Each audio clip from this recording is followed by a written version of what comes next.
As the Imperium of Man lurches and stumbles towards the end of the 41st millennium, it finds itself surrounded on all sides by foul Xenos, hell-bent on its absolute destruction.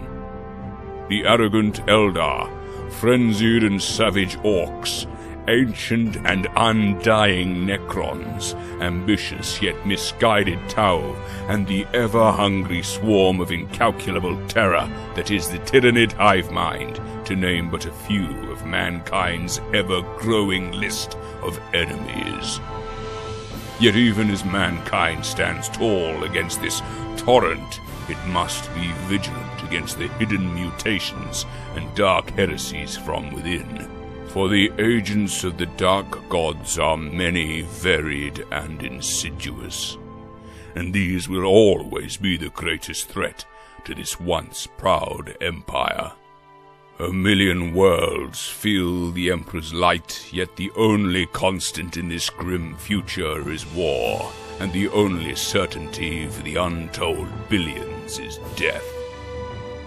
Will you aid mankind to survive another day, or will you join the Xenos and the heretics to put the galaxy to the sword?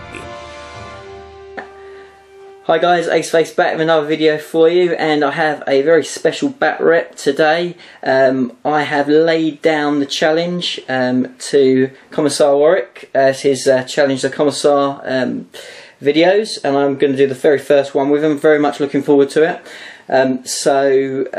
Warwick has brought his Imperial Guard with him, and I will be taking on my Tau.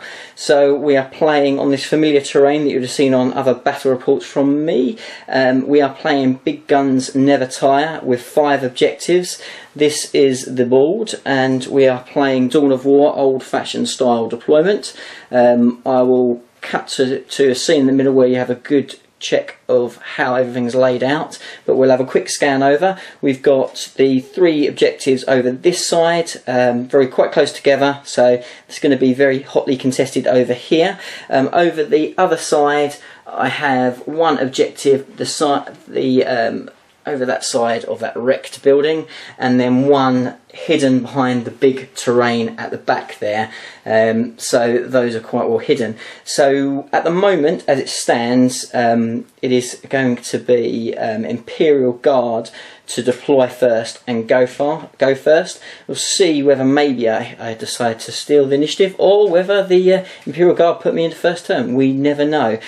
So I'll cut away now and we'll have a look at the armies. Okay guys, so we'll start off with this Imperial Guard force. We have 2,000 points here and quite a lot of models. So if you'd like to go through your army. Right, so we'll start over here with the HQs. We've got Commissar Warwick, Primera Psyker, no upgrades on either of them, and then a company command squad. Now he is the Warlord. He has a bolt pistol, and then in his retinue we've got a plasma gun, 2 snipers, a Voxcaster and a Master of Ordnance.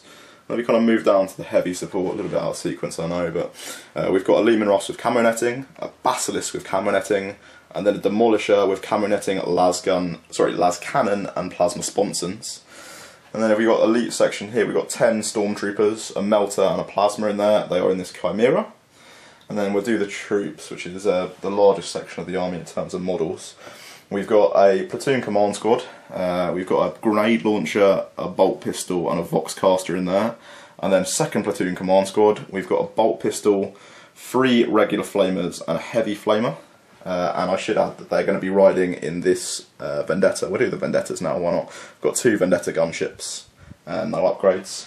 And then we move back into the troops. We've got 4 infantry squads, 2 melter guns in 2 of the squads, a grenade launcher in a different squad, and then 2 Voxcasters in 2 other squads.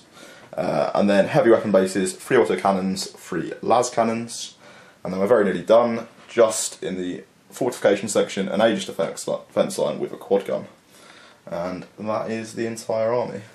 Fantastic. So we've got numbers definitely going to be in favour of the Imperial Guard without doubt, and there is some definite long range shooting there. So far Tau on the channel, obviously a relatively new army, not really been tested in ways of firepower. So today they are definitely going to get a challenge to see whether they can match up to this amount of shooting. It's definitely going to be an interesting one. I can't really call it, so we'll have to see as we go in to have a look at the Tau army. So let's have a little look at the Tau army. This is my 2,000 points of Tau. I have got Tau with Farsight allies. I've got the commander, my buff commander, with all the bells and whistles. He has all the upgrades. So basically he will be re-rolling hits for his unit. He'll be monster, hunter, tank hunter, ignoring cover. He has everything, and he also has the famous donkey punch, which is always handy if he gets in combat as well. Then in the troops choices for the Tau side, we have a minimum unit of 6 fire warriors. They will be in their dedicated transport of the devilfish. The devilfish has got disruption pods, you know, just to try and improve that cover save. Second troops choice, I have got some Kroots. Kroot have got their sniper rounds, but other than that they're basic. Hopefully that they will sit on an objective and kind of hide with a bit of luck. We'll have to wait and see. Going on to the elite section, I have got a Ion Tide. He has got Interceptor and he has got Feel No Pain as well. And he's got his fusion blasters, so he does some work. He's always a reliable part of the army. Then we'll have a look at fast attack. So fast attack, always my fun part of the army. Got a new addition. We've got the Barracuda. So recently just finished this guy. Really pleased with how he's turned out. He has got his disruption pods on there, obviously with his agile as well, which is really handy. He's got his seeker missiles, and he should be a bit of an irritation. So that's him. Down below, looking tiny in comparison, is the little Remora, who I've had a lot of fun and success with. He is just stock standard with his seeker missiles and obviously his marker lights. Then we go over to my favourite part. Can't go wrong with the old White-Eyed. Been amazing on the channel so far. Yet to really put a foot wrong, so we'll see. That probably is the kiss of death. He has got the, again, Feel No Pain, and he also has Interceptor as well. Then let's have a look at heavies. So in the heavy section, we're going to give the first run out to a Hammerhead. It has the submission rounds. It also has sensor spines and disruption pods, and obviously its missiles. Then we've got the Skyray. The Skyray, again, disruption pods on that, and again the SMS missiles, just as a free upgrade. Then let's go over to the Farsight side of the army. So Farsight, obviously here he is my warlord as always, really works well. He has got in his troop choice his 3 Tau battle suits with fusion blasters, so they always work really well in that little sort of small Death Star type unit, let's say. Then let's go over and have a look at the elites in this. We have the Burst Tide. Now the Burst Tide has his trusty Earthcast array, allowing him to re-roll 1s for his shooting and also re-roll his Nova Charge, which is always handy. He has Interceptor, but no Feel No Pain on that guy. And then last but not least, cannot forget the 5 trusty Pathfinders, just there as a little bit of an extra point I had to play with, and really handy for giving out those mark lights. So that is my full 2,000 points of Tau. Should be interesting. They've been very successful so far, as I've mentioned, but this will be a big test for them. We'll see how we get on, and we'll now go into deployment. Okay, so let's just have a quick look at the layout. Now everything is deployed. So Imperial Guard, as you'd expect, are very much castled up behind their Aegis defence line, all around Warwick, making sure they've all got that big bubble of leadership. The only kind of exceptions to that are one kind of chimera who's out there hiding in the trees, just ready to pounce.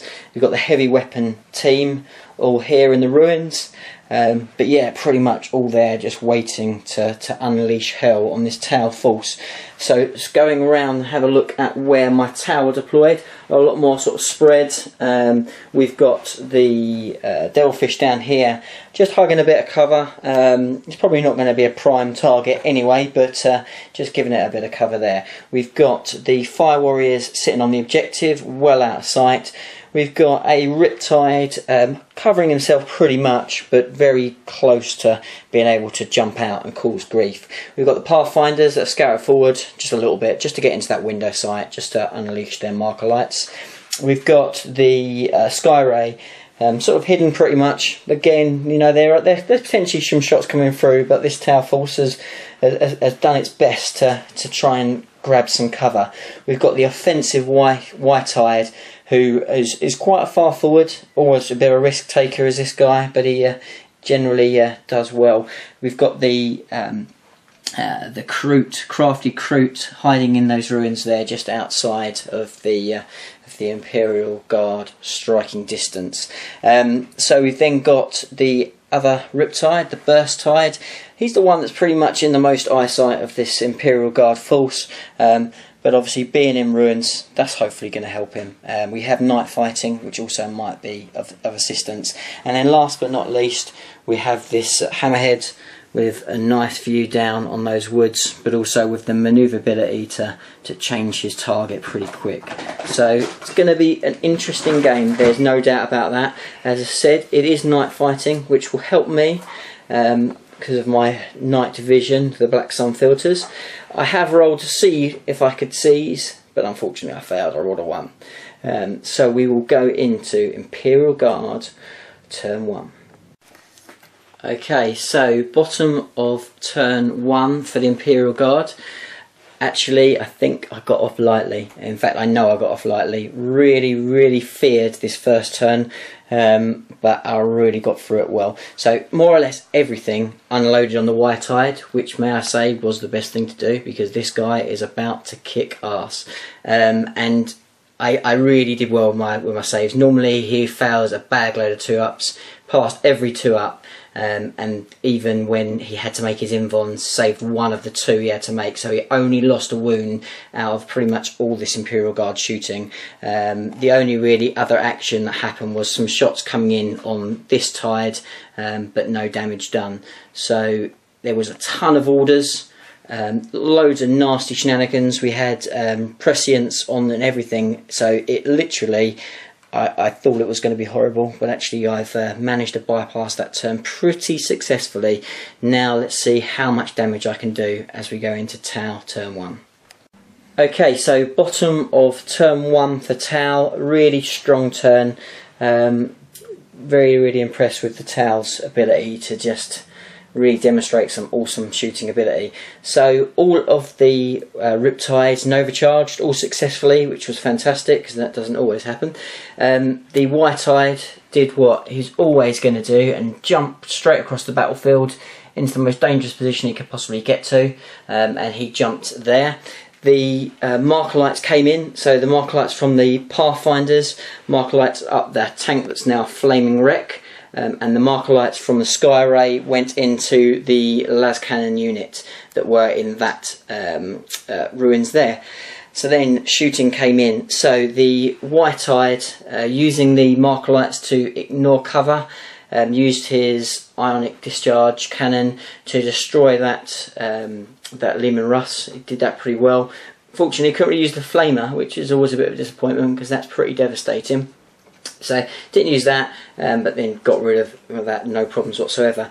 The burst cannon Tide used a single marker light to boost his ballistic skill, and then took out the las cannon team that was in that ruins. The Hammerhead sort of moved to this side, got a nice little aim on the Basilisk, and I rolled awesomely hot. I just was convinced that I was going to miss after not paying the upgrade to make him long strike, but rolled the 4, then penetrated him, and then really unfortunate, there was a 3-up save there. but the guard could not make that save, and then I exploded it. So and in the explosion, a lot of guard unfortunately really took a hammering from the explosion. Almost got through to Yarrick, which should have been entertaining, but they really were unlucky there. The Tide over here, I really didn't position him well. I could have got a better shot on that other remaining tank, but I kept him really hidden in those ruins. I could only really get a shot on the troop, put the blast over there, but with the save didn't really take out much from that at all. So really good turn. Got first blood, which was kind of ultimately what I was aiming for, but caused a lot more damage than even I believed was possible. So strong turn for the Tau. Now we can see whether the reserves and the impressive flyers come on for a guard. So orange is this Vendetta. So one is on, yeah, but the one Vendetta stays in reserve. So now we go into Imperial Guard turn 2. So bottom of Imperial Guard turn 2, much better turn. I mean, it could have been better still, but I think all in all it was probably about, it was sort of a midway type turn. Everything pretty much stayed put where it was. The big thing that happened was obviously the flyer arrived. It was making damn sure that Riptide was going down. Everything else pretty much stayed put. Probably the key move in the whole turn was getting off Misfortune in the White-Eyed, because those rending las guns just were never going to be a good thing for him. So just sheer volume of shots, and he didn't even get through all of them, just took him down. The autocannons ended up finishing the job. That did do me a favour in a way, because it meant that half the shooting from the flyer were then going to be useless, and also obviously it dispersed the rest of the shooting from the guardman. Did have one cheeky little punt at getting rid of the Skyray. I took a massive risk, just because I need it to be doing what it does best, and that's take out flyers. I didn't jink, and it proved to be the right decision, because didn't manage to get any hits. Well, got some hits on it, but didn't manage to pen it or to glance it. So the Skyray still full strength and at full ballistic skill, which is going to be pretty awesome. Other than that, nothing really happened. As I said, the big thing, the White-Eyed went down, and that is going to make a little bit of a difference for me, but we potentially might have some more nasty reserves to come in. So we'll do the Barracuda coming in, the Remora is also coming in, and Farsight's gang is not coming in. We've seen this happen before, guys, but let's go into Tau turn 2. Okay, so bottom of Tau turn 2. Not a bad turn, could have been better, could have been worse. So the flyers came in. It would have been good if Farsight's unit came in, but it was not to be. So the two flyers came screaming in. Their target was always going to be to try and knock the other flyer out, so the Vendetta had to go. But that was pretty much the main target of this turn. So the Skyray sort of shimmied to make sure that it had a good sight of the Vendetta, because I needed to try and marker light it up to try and take its cover away. So that's what I tried to do first of all. So shot the network marker lights at the Vendetta. Only managed to get one of them through, so only able to boost ballistic skill rather than take cover away, which was a bit of a downer. But as it was, it didn't work out too bad. So the other two flyers aimed at the Vendetta. So the Remora, plucky Remora, had its first shot. Did manage to take a whole point off him. Then the Barracuda unloaded its 4 one-use only missiles. So both my two flyers have used all their one-use only missiles. So that's something definitely to take into account. But after unloading and then using its ion cannon, did manage to take down the Vendetta eventually. Other than that, very little happened. So the Hammerhead had a shot at the Lehman Russ, rolled hot again. I did marker light it up, so the one lonely pathfinder that remains in the ruins did manage to get its marker light on to up the ballistic skill. But even with that and getting a good hit through, I failed to penetrate it, even with strength 10. Those limb russes can be pretty tough to get through. The other Riptide shot its Nova charged burst cannon at Yarrick's unit, and I kind of had this feeling this might happen, but Yarrick, like an absolute boss, took so many hits and so many wounds, saved majority of them, just got enough through to down him.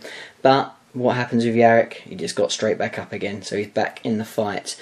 So decent turn, not as good as I would have liked it to be, but you know, we've all to play for as we go into Imperial Guard turn 3. So, the bottom of turn 3 for the Imperial Guard. Yeah, not bad turn actually, pretty damn good. Some quite tactical genius, may I say.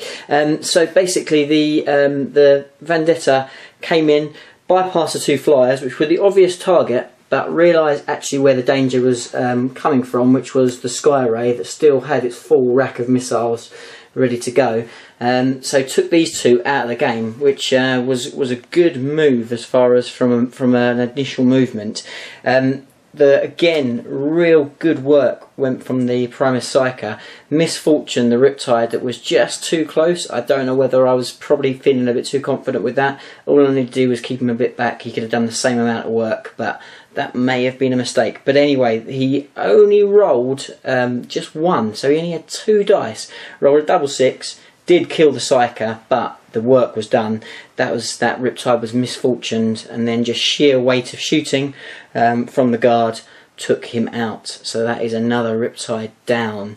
Over here, the Vendetta did shoot at the Sky Ray. I jinked. I did lose a Seeker missile, but actually, you know, not too bad. Could have been worse with all those las cannons, but it's going to be a struggle now. I'm only snap firing. Have to see what I do in regards to that. We had the autocannon shoot up at the Barracuda. Did no damage. The 2-up jinx really handy, but did mean that he was he is now jinking, so he is snap shooting. So you know, good turn for the Imperial Guard. Definitely swinging back after a really strong initial turn. It's all in the balance, still a lot to play for. We'll see now whether Farsight decides enough is enough and he turns up on this battlefield. He does. Farsight enters. Turn 3 for the Tau. Okay, so bottom of turn 4 for Imperial Guards. Quite an eventful turn. I'd say overall I'm happy with the result. I think it could have been a lot worse, so I'll take it. So quite a lot happened, so I'll try and keep up with exactly what's happened. So the Vendetta went into hover mode. It sort of jumped over here, unloaded its horrible flamers, which scared the living daylights out of me because I forgot they were even in there. So they dropped down there. The guardsmen that are sort of over here, bunched up, they moved as close as they could to try and make a charge on Farsight's unit. Then over on the far side, the little unit in there, what they called? Stormtroopers. So the Stormtroopers jumped aboard the Chimera and they made a sort of a quick storm towards the objective that's at the moment being held by the Hammerhead. So that was quite interesting. In the shooting phase, I got really lucky, I will not lie. So basically the simple things, the autocannon had a go at the Remora, made me jink, didn't cause any damage, but you know it's slowed me down. I'd have been a bit more aggressive otherwise. Then the autocannons had a go at the Skyray. I decided not to jink, which that could have been risky because I had quite a bit of cover, so I thought actually I'd be alright. Did take a hull point, so I was down to 1 hull point. I thought the danger was finished from there, but I forgot all about that Master of Ordnance who put his large blast that keeps missing every turn on top of me. I decided again to take the risk and not to jink because I need this Skyray to do some damage. So I decided not to jink. He landed a hit, even with a little bit of a scatter. I only had a 6-up save for the disruption pods, and they saved me. So he hangs in there on 1 hull point. The Vendetta that had dropped down to hover mode, snapshot because it was jinking from the last turn into the back of the Devilfish. Again, I didn't jink. It didn't cause any damage, which was good. But by all means, the biggest highlight for me and the disappointment for the guards was these guys that dropped down from the Vendetta used all their flamers to flame the Fire Warriors. Even after the heavy flamer did some work, I managed a combination of bad rolling and me good saving. I managed to keep 3 in there. They didn't fail morale and they hold firm, believe it or not. So that's pretty much it. An action-packed turn. I think ultimately it worked well for me. Still a hell of a lot to play for. These objectives are now really starting to come into it as we go into Tau turn 4. Okay, so the bottom of Tau turn 4, and wow, this is turning out to be quite a game. It is swinging both ways now. It looked quite one-sided first, but then Imperial Guard really stuck in the middle section, and now it's swinging both ways at the end. So it's all to play for. Right. So what happened in the Tau turn? So movement-wise, the Devilfish swung around. Eyeing up the guys that have dropped out, that have just flamed most of my unit. The Fire Warriors kind of tried to get as far away as they could. I think it's going to be redundant. They're going to still be in trouble next turn, but they tried to get sort of in a range where they could still double tap their guns, but be maybe out of range of some of the flamers. So we'll see how that goes.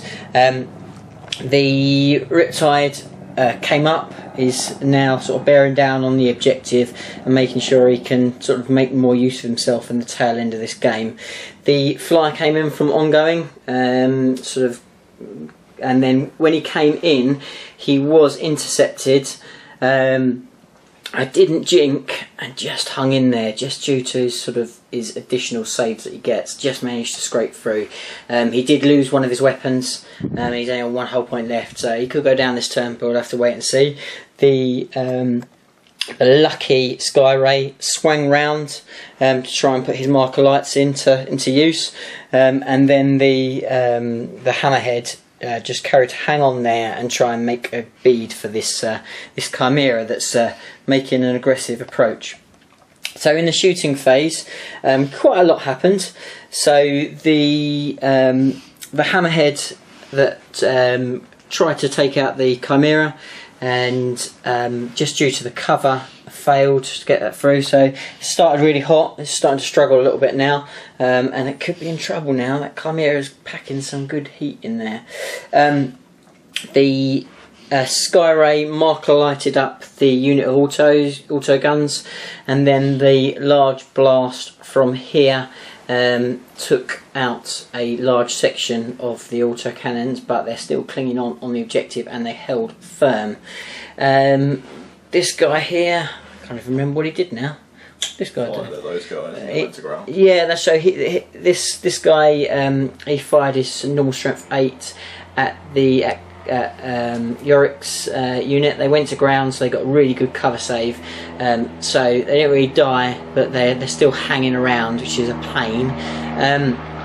Then with the actual shooting from the Fire Warriors down here, did okay, pinged off a few, and the Devilfish had a go as well. But these guys, they hung on in there, so they're still alive. They're bearing down on that objective. And then in the rest of the shooting phase, so Fast Fight and his unit shot at the guardsmen that were there, and then in the assault phase they charged them, and actually they didn't do too bad at all. They cut them down pretty successfully. Thankfully there was nothing too nasty in that unit, which was why I made the decision to do it. But the commander's down to 1 wound, and one of the battle suits is down to 1 wound, but the unit's in pretty good shape, and now we can start causing some trouble as we try and really hammer home this aggressive position from Farsight. So we're going into turn 5 now. There's a lot of objectives that are still up for grabs. It is really touch and go. It's a difficult one to call as we go into turn 5 for the Imperial Guard. So, bottom of turn 5 for Imperial Guard. Couldn't really get much closer, to be fair. So, what happened here in the movement phase? Warwick separated off from the unit, just to kind of give more targets and hopefully he can hang in there. Everything else pretty much was either sort of pinned. I didn't really have much, didn't have far to go. So they just kind of pivoted around, just repositioned. The Vendetta backed off. It's obviously in hover mode, just to carry on trying to deal with that devilfish. The guys obviously are pinned there. The guys, the two guys with flamers. The main action all came around in this far corner here. So the stormtrooper guys, they got out of their Chimera. There's only one guy with a melter. The melter he didn't have any luck with. Rolled a 1. So I got away with it in the shooting phase. Other than that, in the shooting phase, there weren't a lot else that happened, to be fair. There was some shots taken at Farsight's group. I lost another wound, but nothing too crazy. In the assault phase, though, over there, the stormtroopers charged in, loads of crack grenades, and unfortunately, there's no way I can get cover from that. So the hammerhead went down. So that's quite a bad loss, because they are now on that objective, which is a bit of a killer. So I'm going to have to do something as we go into Tau turn 5. It's been a good game, to be honest. So, bottom of Tau, turn 5, good turn. All the kind of plans I had seem to have worked out, which is handy. So, basically, in the movement phase, the devilfish dashed over here. Did get immobilised, but it doesn't really matter. It was just kind of used it as a blocker to try and stop those guards, just in case I didn't get lucky there. And obviously, it means it's something else to cover on that objective. The fire warriors are still there, and they're just holding fast. So is the plucky Pathfinder, who's been pretty good all game. So over here, the flyer sort of flew on, just banked a little bit to try and get a shot on his warlord. And Farsight and his units. So Farsight separated off because he wanted to have a go at trying to take out Warwick. And then the rest of the unit homed in on this unit of guard that were hanging around that objective.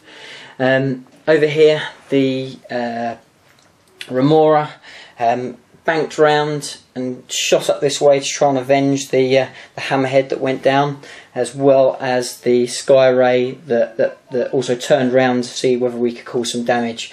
The crew decided to move, and they've moved on to the objective. They've done what they've been asked to do, which is good. Shooting phase fairly successful, so we dispatched the last few guards over here, which worked quite nicely. The Riptide shot over, and I'm trying to think what the Riptide shot at. It's one of some of those guys over there. He sort of dealt with them. The hammerhead used its shooting as well as its marker lights to try and take out these guys. My only kind of hope was that they'd run away, but they haven't really done that. The Remora shot at them, took out a few, so we've reduced them down, but that objective's theirs very much. The Remora's still flying, so he can't do anything, so that objective we've lost that one. Over here though, we did take out the last of the auto guns, and then just through the crew shooting we took out one of the guard. They've run off the objective, so that's worked out quite nicely as well. Over here we took out the last of the guys that were on that objective from the battle suits, and then Farsight charged in on Warwick. He lost a wound on Overwatch as he came in, but managed to swing and chop down Warwick before he got a chance to attack back. We could take that objective if the game finishes, but ultimately Warwick could just stand back up if the game goes on. So you know, it's looking pretty good. Might get lucky here, but we'll have to see as we roll off to see whether the game finishes or not. Right guys, so it went into turn 6, so I'll do a quick recap for you. Not a lot happened because there's not that much left, but still a few crucial little moves. So the stormtroopers over there kind of tucked in to make sure that they're well and truly getting that line break out and holding that objective. The Warlord, who has been a bit of a tank, he's survived till the bitter end. He's moved around and he's holding that objective as well. The Chimera sped along to try and get close if we go to turn 7 to try and cause some grief, but the only real thing of notice is the Vendetta eventually cleared off the Skyray, so gains an extra point for being heavy. I couldn't jink enough, so that went down. So we go into Tau turn 6. So the game has ended, end of turn 6.